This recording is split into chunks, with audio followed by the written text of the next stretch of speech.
আসসালামু আলাইকুম। এই দুনিয়ায় ঘর আমাদের বাসস্থান স্থল যেটাকে বলি, সেটা কতটাই না উত্তম এবং কতটা না শান্তিপূর্ণ।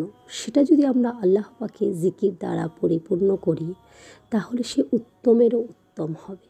চলুন আমরা এই গৃহে প্রবেশ এবং ঘর থেকে বাহির হওয়ার দোয়াগুলো অবশ্যই আমরা একবার করে জেনে নেব।